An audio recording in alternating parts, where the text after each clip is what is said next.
Welcome back. With the hope of implementation over the next 5 years, the Coalition of Civil Society Organizations laid out their strategic plan, which introduced several factors aimed at strengthening the coalition's capacity to reach its mandate. Solange Alfred tells us more in this report. The Coalition of Civil Society Organizations has outlined a structure for a strategic plan to achieve its short, medium, and long-term goals in boosting its capacity as an organization. The commencement of the organization's short-term activity is stated for 1st January 2019, while its long-term plan will begin 1st January 2023. These activities are geared towards the improvement of service delivery. Speaking with Natural Heritage Program Officer of the St. Lucia National Trust, Joanna Roseman, she expressed that this need to roll out plans came about through the observation that the organization members needed to raise its capacity to address issues affecting them. The coalition will allow them to work collectively to be able to address some of those challenges, to share resources, to increase their individual capacities, and to also share the skills that they have among agencies. Because a lot of those civil society organizations are made up of volunteers, and you see they also have a challenge of being able to raise financing to achieve the individual mandates. And so what the coalition will do is actually strengthen them, provide them with more skills that they can collectively work towards achieving their individual mandates. Roseman stated that the coalition looks to diversify the ways that it goes about strengthening its members. She also touched briefly on the Non-Governmental Organization Act, which went into effect December 2017, stating that the day's proceedings will allow members to voice their concerns. That session will allow us to gather some of the concerns that civil society organizations have in terms of meeting the obligations under that act.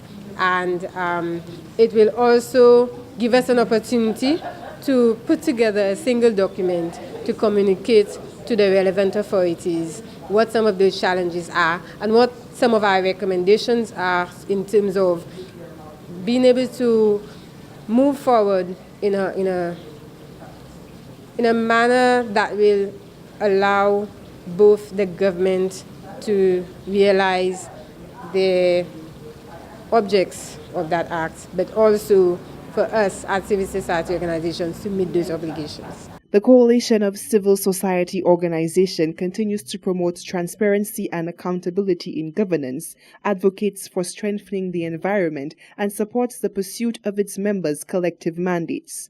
Reporting for Hot 7 News, I am Solange Alfred. Thank you, Solange. The St. Lucia Social and Economic Labs brought together over 150 stakeholders from all sectors of the economy. The lab methodology is a new approach which the government is undertaking to develop and deliver the medium-term development strategy for 2019-2022. More in this report. Senior public officers from across all ministries, private sector personnel and representatives from civil society organizations converged at the Royalton Hotel for a 2-week strategizing session dubbed St. Lucia Social and Economic Labs. Philip Dalsu, Permanent Secretary in the Ministry of Economic Planning, Transport and Civil Aviation, said this exercise represents a continuation of a process started in April of this year, where the Cabinet of Ministers, Permanent Secretaries, senior public officers, and the private sector agreed on 6 priority areas that the country should focus on over the next 4 years. This process, essentially today, will provide the forum for discussion on those 6 key priority areas. It will be a process that will be over 2 weeks, in which we will be problem solving some of the complex problems and issues that are challenges in those respective sectors. So we expect that through a collaborative and cooperative approach that we can develop solutions, and the emphasis on solutions, because far too often we place far more emphasis on blame. And what we want to do is to solve some of the critical problems in those priority sectors. The key priority areas selected with the greatest impact on the lives of most St. Lucians are tourism, agriculture, infrastructure, healthcare, education and crime. Dalsu stressed that the output of this exercise will not be another report, but to develop detailed implementation plans for each priority sector. It is expected that these plans will be incorporated into the budget process for 2019-2020, so that by the time we start implementing the budget for 2019-2020, we would be clear in terms of our implementation strategy, and hopefully we would have a major increase in the implementation rates of our projects and programs. Contracted to lead this process is Pamando Associates, a global management consulting company focused on government transformation, business turnaround and strategic communication. Chris Chu, engagement manager for the Economic and Social Labs, said the ultimate goal is to identify game changers in the 6 priority areas that move the needle. And so over the next 2 weeks, what will be happening here is we will be detailing out what are these game changers meant to be like? What are the problems facing them? How can we unblock those problems? And ultimately, what are the recommendations that we need to make for our senior leadership to move forward? So the most important thing for every participant who comes here is we need to be ready to participate. Nobody is a silent listener. Nobody sits at the back watching or listening without contributing. Everybody is a contributor to this exercise. He emphasized on what the public could expect from the development of the medium-term development strategy. The goal of this strategy is basically to deliver GDP growth of 4 to 5%, job creation, and private investment.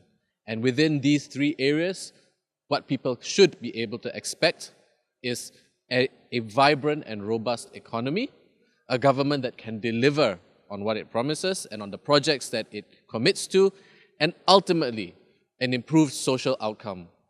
The Pamando official is optimistic for the success of this activity, as the stakeholders involved in the development of the strategy will be the same ones involved in its implementation and delivery. For the National Competitiveness and Productivity Unit, Glenn Simon reporting. The Ministry of Sustainable Development, through the continued efforts of the National Development Plan, hosted a climate change workshop geared towards sensitizing the private sector on their role in the fight against climate change. Solange Alfred tells us more. The government of St. Lucia, with the assistance of the United States in-country National Adaptation Planning Program, spearheaded the Climate Change Private Engagement Strategy.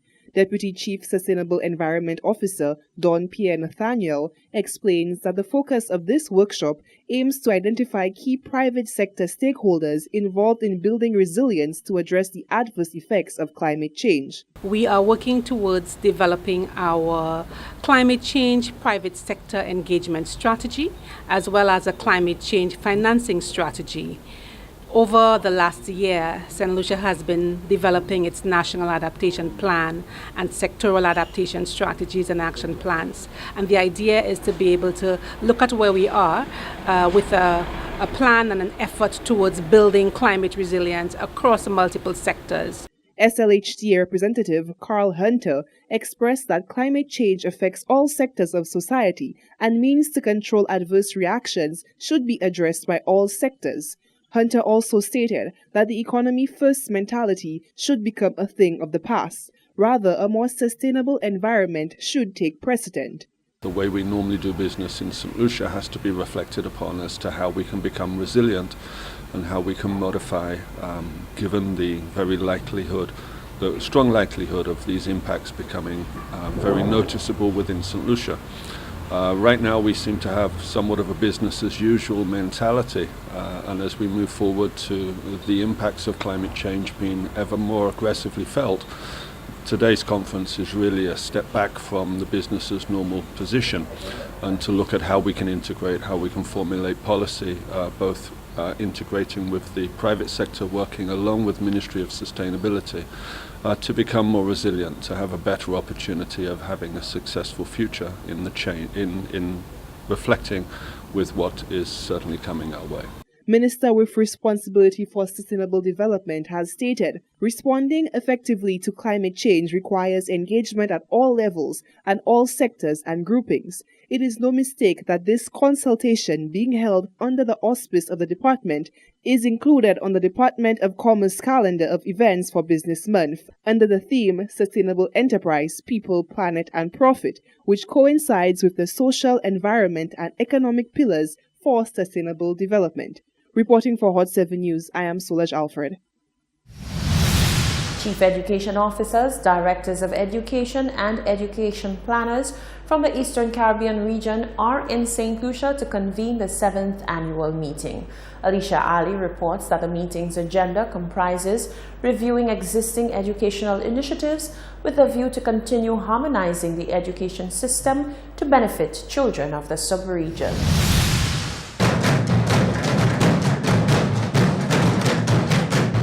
The issues being discussed range from leadership in OECS education, issues in OECS education, including issues with examinations and assessments, and key considerations for the Organization of Eastern Caribbean States Sector Strategy, the OESS. Permanent Secretary in the Ministry of Education, Innovation, Gender Relations and Sustainable Development, Michelle Charles, commended participants for such a comprehensive agenda. In going through your program, I realized that the themes are cross-cutting and touch on some very critical and pivotal topics that are key to transitioning our education landscape. St. Lucia's Chief Education Officer, Rufina Charles, is positive the meeting will be a success. And a lot of the activities undertaken by OECS have really been thoughts that we as CEOs and directors and planners have really put action to it. And I hope that this one is no different, because lots of new thoughts and ideas will be created here, and we would be the movers and shakers to take them into action. Marcellus Aubertine is the head of the Human and Social Cluster at the OECS Commission. He empowered participants to guide the meeting. Are you going to propose a shift in the agenda? Knowing first and foremost that the key agenda for this meeting has been to drive and to guide the implementation of the OESS.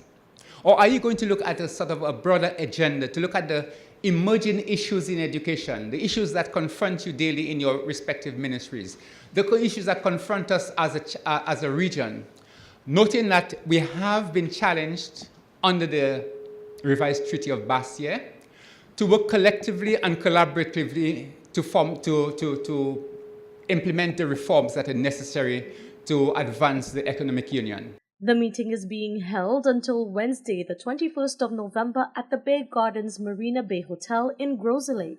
From the Communications Unit in the Ministry of Education, Innovation, Gender Relations and Sustainable Development, I am Alicia Ali reporting.